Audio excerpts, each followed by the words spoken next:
what's your headline? Morning, Andrew. How do you rate it here? Well, look, I think the unit numbers are actually quite good. They did very well with wireless units. They did very well with broadband units. The challenge here is the problem here is cash flow and EBITDA, and in particular, their leverage ratio, because they're just so indebted.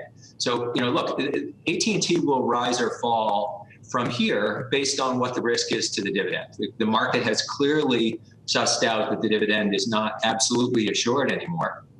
And so every day that the dividend gets riskier, the stock will go down. Every day that the dividend gets less risky, the stock will go up. And right now we're sort of balanced on that knife edge. And in terms of what you think the fair value for the company is right now, you would say it is what?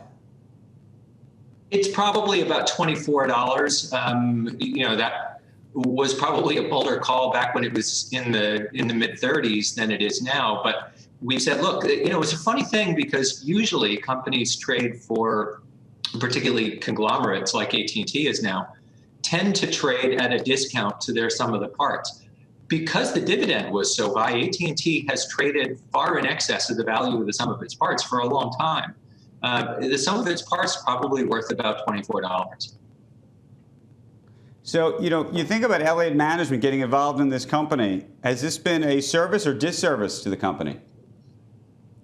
Well, it certainly was a head scratcher in the sense that usually when you see an activist get involved in a company, it's because they think that there's a fairly quick route to unlocking value, and often that is breaking the company up and selling the pieces. Look, right now AT&T is trying to sell anything that's not nailed down. They're shopping the DirecTV business. They're shopping their video game business from inside of Warner Media, Warner Brothers Entertainment. They're shopping the Latin America business. They're shopping their advanced advertising business. There's talk they might be shopping some of their cable networks like Cartoon Network. But they haven't found buyers for any of them, at least at a value that's interesting.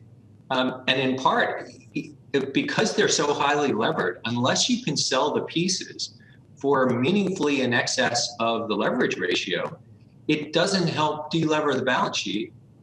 And so it leaves them in exactly the same bind that they're in before they started. If there were reports a couple of weeks ago, they might sell DirecTV for 3.5 times EBITDA. Well, that's their leverage ratio once you adjust for their operating leases, all the cell towers and things, and their unfunded pension. You can't do that. When Randall bought Time Warner, part of the calculus, and John Stankey talked about it, was turning HBO into the next Netflix. That was really what they argued over and over again. Do you think that's still possible? Well, I suppose look, they're meeting and slightly exceeding their own targets. Their own targets, to be fair, aren't very aggressive. They've added a couple of million subscriptions to HBO in aggregate. That's certainly nothing compared to what Disney has done, for example.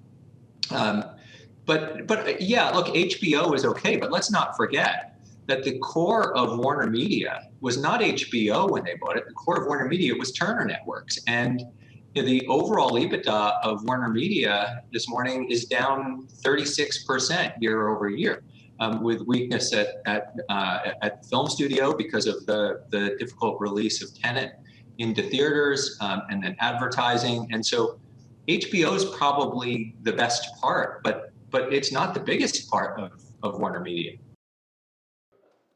Shepard Smith here. Thanks for watching CNBC on YouTube.